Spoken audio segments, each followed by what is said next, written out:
Job Vlog. I realize I'm a little behind on this, but I just finished watching Netflix's Jessica Jones Season 3. This is the final attempt at doing a Marvel MCU TV-verse thing. Oh, but streaming on Netflix. And we know that it's all ending. This is canceled before it's even shown, and so everything is on the table, right? Anybody could die. Right? Something like that. I mean, I enjoyed Season 1. Season 2 was a disappointment. It got hit with a bit of a woke stick. You know, we had to show off our feminism. We had to put in the women directors. Season 3 is an SJW woke dumpster fire. Now, look, before you savagely go in on something, maybe you should point out the good. And I can think of two things in particular that remain good and carry over into Season 3. First of all, the music. The opening song, the theme for Jessica Jones, in the intro, which you should not skip if you're watching Netflix, is the best music in all of the Marvel MCU. It simply is. Now, is the music used well throughout the season? And no, it seems like I was hearing less music than previously. But it doesn't change the fact that it's not just the best music in the MCU, but the only good music in the MCU. I must also give credit to Carrie-Anne Moss as Jeri Hogarth, a shady attorney. She represents superpowered people. Sometimes she doesn't. Sometimes she's against them.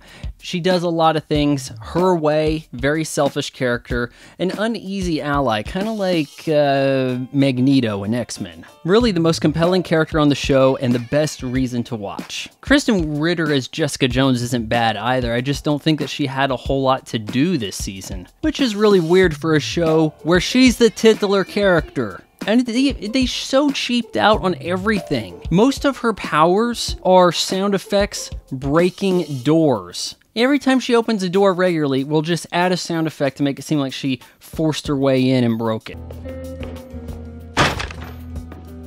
And this show didn't just double down on wokeness, it tripled down on it. Is there not a straight white guy in New York City? Is there not a straight white guy in New York City who isn't a loser or evil? Now you got this new character. I forgot his name because he's like Woody Allen. He's this nebbish deus ex machina. He gets a headache whenever he's around bad guys. We're not even trying with the plot anymore. Oh, hey, I'll just point you in the direction of the bad guy. Investigation, smestigation. And your big bad for the season is a serial killer who doesn't have powers. He just says people with powers are cheating. So does he go after people with powers? No, maybe once. He'll just kill whoever. Doesn't seem to have a whole lot of MO. He acts like he wants to take pictures of them. Oh, but he's also a junior high school wrestling coach? You know, that just screams Photolab geek, doesn't it? The character of Trish has been upped. At the end of last season, we saw her become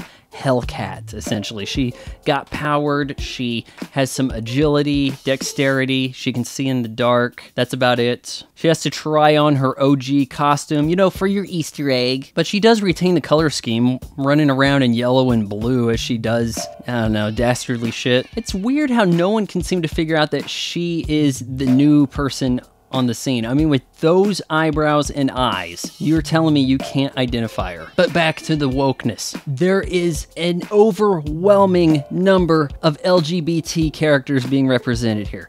We have a trans woman guy who is now a receptionist for Jessica Jones. We know Jeri Hogarth is a lesbian. She runs across her lesbian friend from college, so she has a big role. She also talks to some guy that was in her previous law firm, whom she outs as being gay.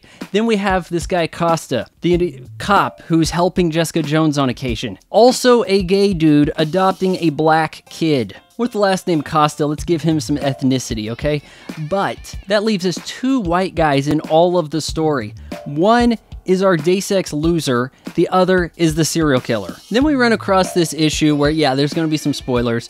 Trish's mother, Dorothy, is killed, and then we're supposed to be all sad even though she was a bitch the whole time. Oh, but then we have to see the same episode again, but from Trish's perspective. You know, because nothing says padding like seeing the same thing twice. So now Trish is actually going around murdering bad guys. She has Deus Ex plot hole covering everything for her, saying, yeah, that guy over there, he's really bad. All right, I'll go ahead and kill him. Okay, go ahead and kill this guy. She's got 3 bodies to her count now. And then they go and lock up the bad serial killer dude who has really nothing he can use against anybody's superpower. He does nothing particularly smart. He talks about how smart he is. I didn't see any evidence of it. Show me, don't tell me. I mean, they want to make this out to be like Hannibal Lecter versus Jessica Jones, but it isn't. So he's going to be locked up for life, supposedly, or in this country, it's really 25 years. Let's not kid ourselves. And Jessica Jones is like, all right, Hellcat. By the way, we never use the term Hellcat, although we have that for a name of an episode. I'm just going to tell you that I'm going to let you go. You're my sister. I feel bad about your mom getting killed by this guy.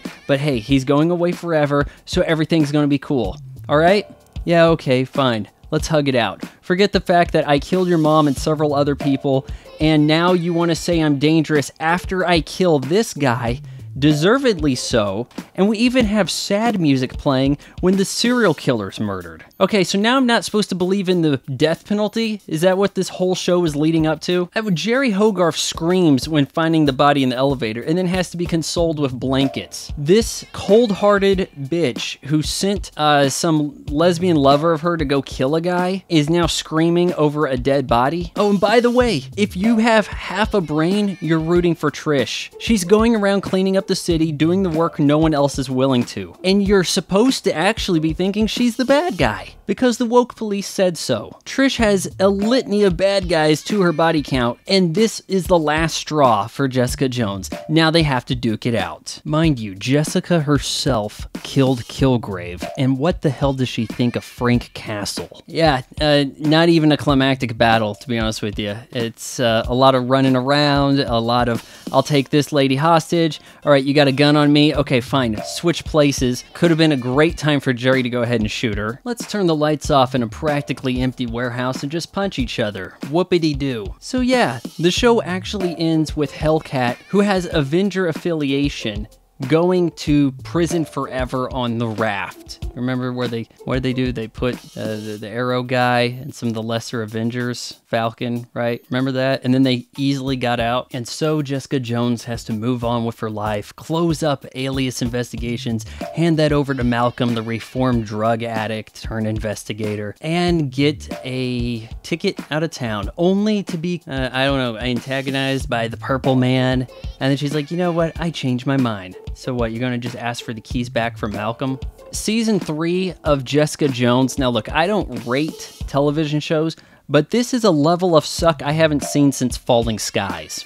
So we're at the part of the video where I have to beg you to hit the subscribe button and ring that bell, because subscribe doesn't really account to anything other than YouTube might someday send me a plaque.